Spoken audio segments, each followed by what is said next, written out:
हम इस वक्त मौजूद हैं श्रावस्ती जनपद के गिलौला ब्लॉक रत्नापुर बाजार के पास। आज मंडलीय कार्यशाला लगाया गया है, जिससे किसानों की समस्याओं को लेकर किसानों के मसीहा राकेश टिकैत आज रत्नापुर बाजार के पास पहुंच चुके हैं। वहीं आपको बताते चले, आइए हम जानते हैं कि किसानों की समस्याओं को लेकर आज वो किसानों को किस प्रकार से संबोधित करते हैं और उनकी समस्याएं सरकार द्वारा कैसे पहुंचाई जा रही है और किसानों की क्या समस्याएं हैं उस पर वो विचारधारा करते हैं।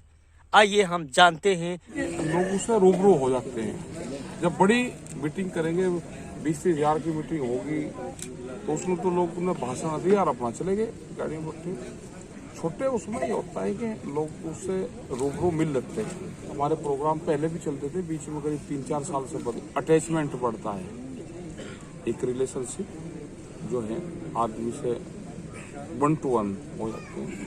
और अभी आने वाले टाइम पे फिर क्वेश्चन और वो चलेंगे, वे भी चलेंगे, वे प्रोग्राम पे डिस्ट्रिक्ट वाइज चलेंगे और हम इसको छोटे स्तर पर लेकर जाएंगे। बिल्कुल ग्राम और जो सहकारी समिति है उस पर हमारे प्रोग्राम चलेंगे।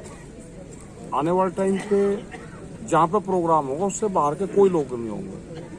अगर गांव की मीटिंग है तो सिर्फ गांव के लोग होंगे, तहसील की मीटिंग है तो तहसील के लोग होंगे, बाहर से कोई भीड़ नहीं आएगी। तो इस तरह के छोटे प्रोग्राम चलेंगे, क्योंकि आने वाले टाइम पे सबसे ज्यादा हानि किसान और गाँव के मजदूर को होगी। जिस तरह से सरकारों की पॉलिसी चल रही है, किसान की जमीन जाएगी, वो कैसे बचेगी? आज हम बीज अगर पूछने लगे किसी पे कि बीज, अपना बीज किसी के पास में, तो किसी के पास में अपना बीज नहीं है। बीज पे अधिकार कंपनी को हो गया, बिजली पे अधिकार, पानी पे अधिकार कंपनी का हो गया, सरकार का हो गया। किसान कैसे सर्वाइव? और सरकार ने कहा भी है कि हम 40% लोगों को खेती से हटाएंगे। वे कहाँ लेकर जाएंगे? लेबर बनाएंगे उनको, उनकी जमीन छीन लेंगे। आप देखे होंगे सड़क के नजदीक की जो भी जमीन थी वो किसान के हाथ से चली गई, वो कभी वापसी नहीं आएगी। ये तो भाई 50, 60, 70 साल से तो किसान के पास में आई जमीन। पहले जमींदारी था, जमींदार के पास में थी, बड़े बड़े लैंडलॉर्ड थे। मतलब किसान के पास और मजदूर के पास तो जमीन 50 साल भी नहीं रही। ये जमीन अब छीनने का एक बड़ा षड्यंत्र चला हुआ है। सरकार की, भारत सरकार की पॉलिसी है कि इस जमीन को हम 70% जमीन, जब देश आजादी का जश्न मनाएगा 100वां, उस तक ये जमीन उनके पास में चली।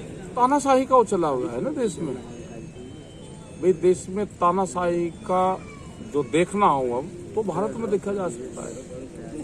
अगर संसद में अपनी आवाज कोई मेंबर पार्लियामेंट उठा रहा, अगर उसने कहा कि संसद में कैसे वे लोग घुसे, उस पर जवाब तलब करा, तो उनको बाहर निकाल दिया, उनको निलंबित कर दिया। बाहर क्या हाल होगा आम लोगों का? क्या देश में तानाशाही लागू होगी, राजशाही लागू होगा देश में? राजाओं की प्रथा देश में फिर शुरू हो रही है। ये देखने का, अगर पार्लियामेंट में देखना है तो वहां देख सको। और बाहर क्या हाल होगा? राष्ट्रपति की मजाक बनाई गई। किसान और एक कौम को जो बदनाम करा जा रहा है, क्या वो ही रहेगी? क्या वो राष्ट्रपति आपके नहीं थे? क्या वो देश के राष्ट्रपति नहीं? एक कौम को आगे करा जा रहा है जिससे वह कौम बदनाम हो। ये लोग लग जाए कि हिंदू मुस्लिम झगड़ा होगा तो उनका झगड़ा दिखाते हैं। एक कौम के खिलाफ ये साजिश रची जा रही है। जाट की नहीं हुई, वो राष्ट्रपति की हुई है, उपराष्ट्रपति की हुई है। उपराष्ट्रपति सबका है। जो संविधान में राइट दिए गए उसमें क्या उसकी सजा है आपको दो, उसमें जाति कहाँ से आएगी है? वो उपराष्ट्रपति भारत का है। किसी कौम को इस तरह से बदनाम करना, ये सब सरकार की चाल है। इस चक्रव्यूह में कोई ना फंसे। हमने कहा कि प्रधानमंत्री का पायलट प्रोजेक्ट है डिजिटल इंडिया। इस गन्ना किसान को भी सबसे पहले ट्रायल कर दो, इसको जोड़ दो उसमें। अगला हमारा जो टारगेट होगा, जो शुगर मिल वाला जो होगा गन्ना भुगतान का, हमारा होगा डिजिटल इंडिया कैंपेन। प्रधानमंत्री का पायलट प्रोजेक्ट है।